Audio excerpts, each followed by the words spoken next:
Salute to you for joining me.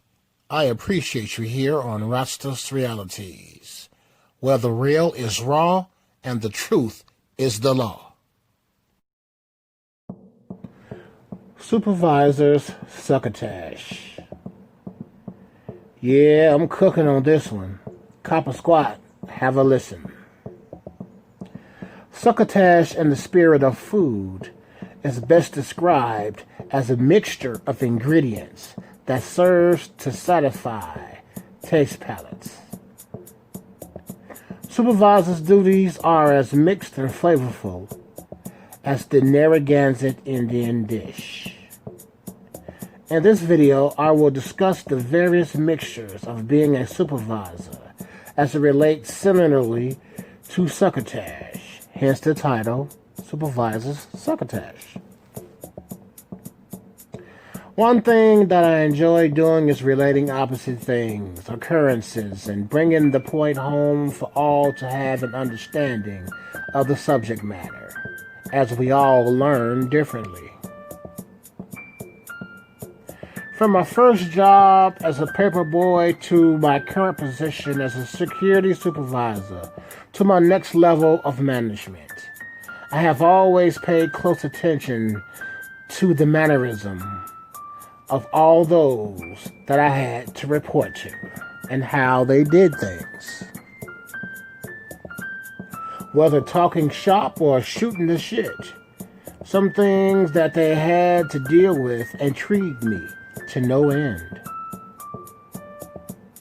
When I would overhear or be made aware of an issue that crowded their plates, I curiously and respectfully inquired as to how they would or did rectify their professional issue.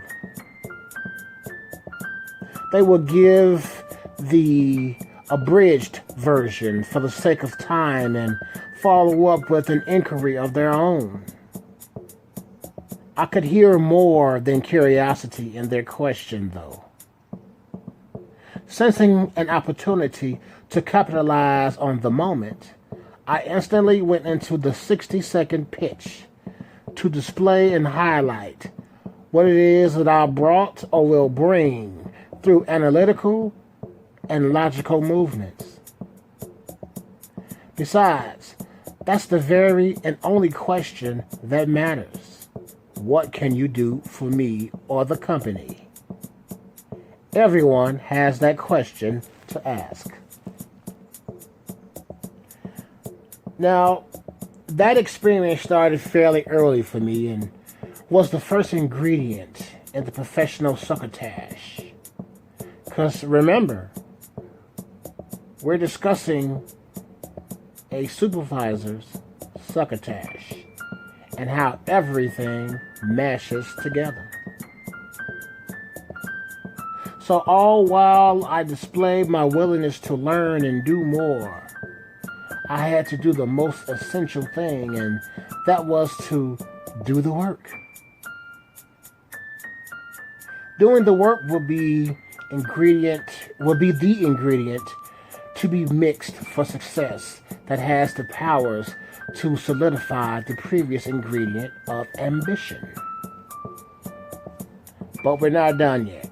We're just getting started. As we move to the third ingredient in the supervisor's succotash, all work that was being put in means nothing if you're not right within.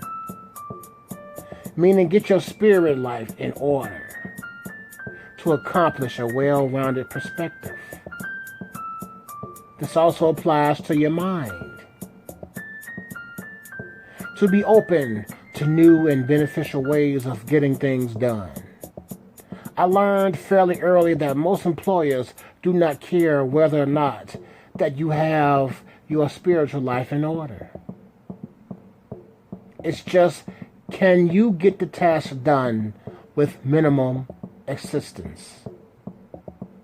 That's not to say that help is not present, but companies and businesses want someone who can appear on their doorstep and get it done from their perspective. Do not consider it spiritual, but literal. They want to know, can you hit the ground running? Can you put rubber to road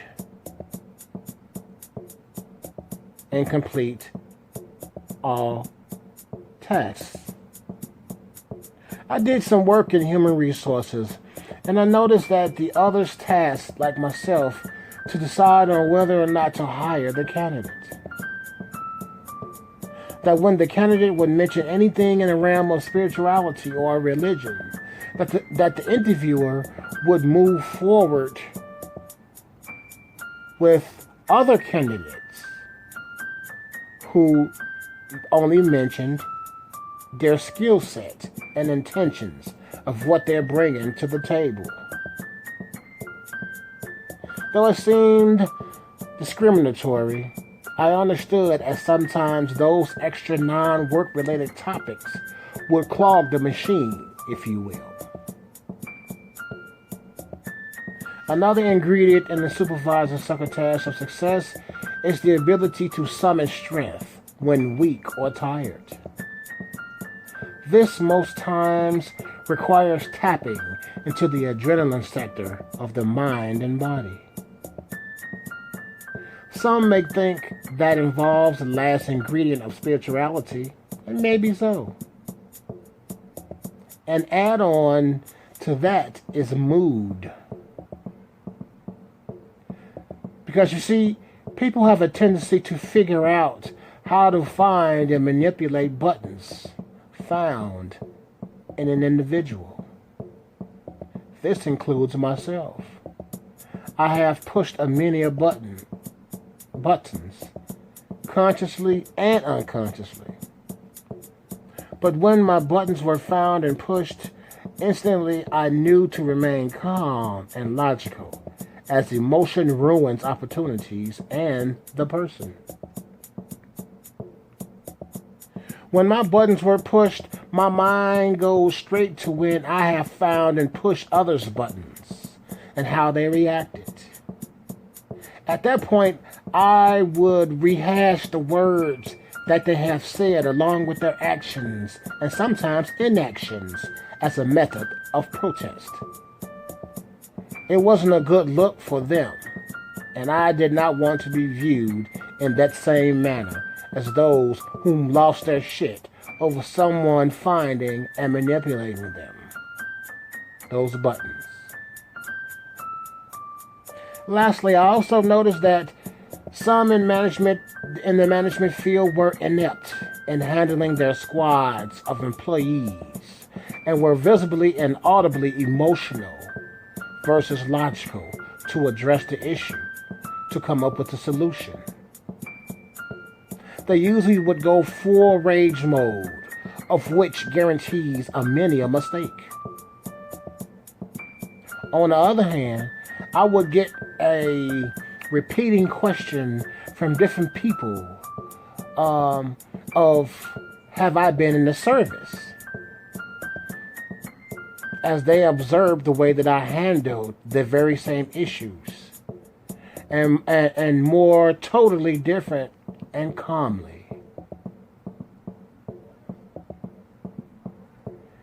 I do not know what to call my method of handling things besides logic, being fair-minded, with an understanding that sometimes people are dealing with internal issues and were powder kegs waiting for a spark, of which others happily obliged.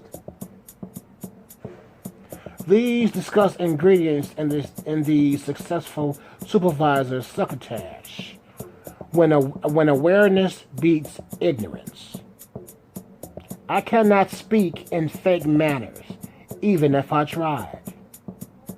I believe that most have the best intentions, just not the discipline to crank out constant tangibles, not only for themselves, but for others whom they are tasked of leading as well. I salute you for joining me here on Rastas Realities. Subscribe and share if you like what you hear. And speaking of like, hit the like button, as it promotes the channel using YouTube's algorithm. I am R. Akil Bomani. Until next time, peace to you.